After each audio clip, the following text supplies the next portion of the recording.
Hi, welcome back to my channel. మళ్ళీ ఒక కొత్త వ్లాగ్తో వచ్చేసాను. సో మా తోటి కోడలు పాప పెద్ద అమ్మాయి అయ్యిందనమాట. సో ఈ రజస్వల ఫంక్షన్ మా ఇంట్లో ఎలా చేస్తారు డే 1 నేనైతే మీకు చూపిద్దాం అనుకుంటున్నాను. ఈ సంతోషకరమైన ఈ మూమెంట్ని నేను మీతో షేర్ చేస్తున్నాను. సో ఫస్ట్ నుంచి లాస్ట్ దాకా వీడియో చూడండి. అండ్ నేను అక్కడక్కడ వాయిస్ ఓవర్ ఇస్తాను. వై బికాస్ ఇది పాటతోనే ఇంకా బాగుంటుందన్నమాట. So do watch the full video without any skipping. ఇంతవరకెన్నో చూసామనుకుంటే సరిపోదుగా, ఎంత బరువంటే మోసేదాకా తెలియదుగా, ఇంతమందున్నాంలే అనిపించే బింకం చాటుగా. సో మాలో ఏంటంటే మేనమామ ఇక్కడ మాకు పెళ్లి కూతురికి చాప వేస్తారనమాట. మేనత్త మేనమామ చేతుల మీదుగా ఇక్కడైతే అమ్మాయిని కూర్చోబెట్టడం జరుగుతుంది. సో ఇక్కడైతే మనం చాపకి పసుపు ఇంకా కుంకుమ బొట్టు పెట్టుకొని మేనత్త మేనమామ హడావిడైతే స్టార్ట్ అయిపోయింది. సో అమ్మాయిని కూడా మేనత్తే రెడీ చేస్తుంది. సో చక్కగా బుట్ట బొమ్మలా రెడీ చేసింది వాళ్ళ అత్త.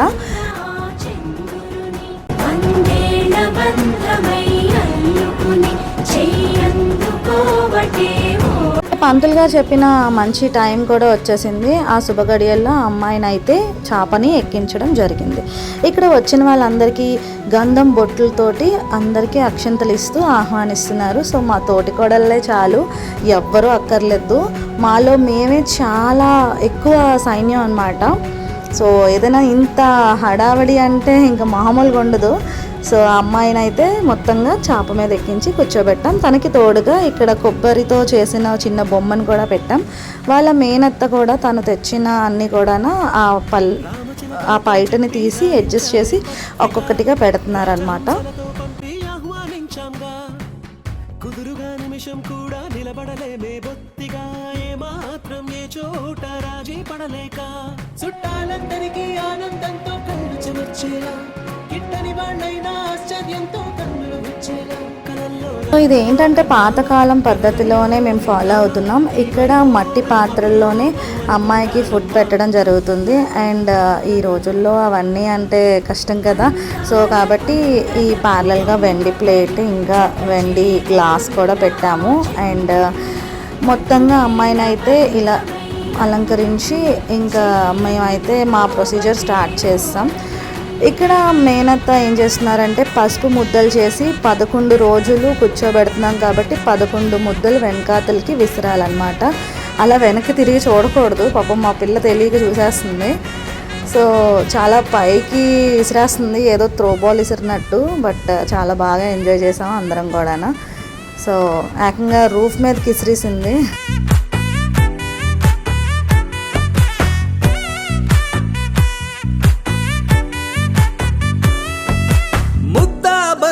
పువ్వు ఇలా బయట వేసనా, ముద్దు ముద్దు చూపులతో గుండె కోసెనా, నెటికి నేడు మరి. సో ఇక్కడ నెక్స్ట్ ప్రొసీజర్ ఏంటంటే అమ్మాయి చేత బెల్లం పసుపు ముద్దలు అయితే మింగిస్తారు నూనెతో. చాలా హార్డెస్ట్ పార్ట్ అని చెప్పాలి. పాపం అతి కష్టం మీద మా బుజ్జితల్లి అయితే చక్కగా చేసేసింది.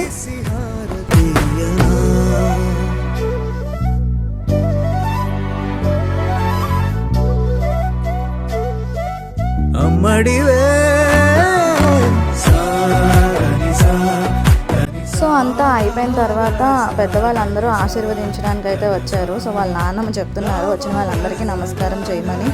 సో ఇక్కడ మేము కూడా అందరం బాగా చిల్ అవుతున్నాం. అండ్ వచ్చిన వాళ్ళందరూ కూడా చక్కగా తాంబూలాలు తీసుకొని అమ్మాయిని ఆశీర్వదించి వెళ్ళిపోయారనమాట. వీళ్ళందరూ వెళ్ళిన తర్వాత మా హడావిడైతే మేము స్టార్ట్ చేస్తాం. అక్కడ అమ్మాయికి రాయాల్సిన పసుపుని కాస్త మా ముఖాలకి పూసుకున్నాం అనమాట. మామూలుగా కాదు, మొత్తం చాలా ఫన్గా అయ్యింది. సో ముందైతే వచ్చిన వాళ్ళందరికీ కూడా అన్నీ ఇచ్చేసి పంపించేసాం అనమాట. సో ఎందుకంటే టైం దాటేస్తుంది, అందుకని తోటికోడలు ఇంకా వీధిలో వాళ్ళందరూ కూడా వచ్చారనమాట. చక్కగా అయిపోయింది. చీకట్లో నిన్నొదిలి పోతుందే నేనెప్పుడు నీ వెంటే ఉంటా,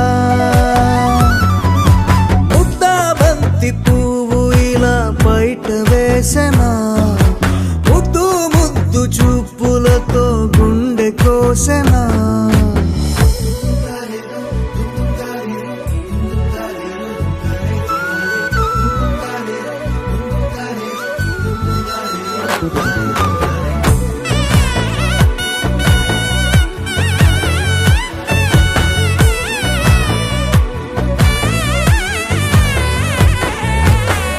పరుగులు తీసే నారాణి నీవే, పడితే మెత్తని నేలవుతాలే, ఎప్పుడు నిలిచే భుజమవుతా, కలను అంతే, ఇక్కడ నుంచి స్టార్ట్ అయింది మొఖాలు ఫస్ట్ రాసుకోవడాలు. ముందు అయితే మా పెద్దమ్మ గారు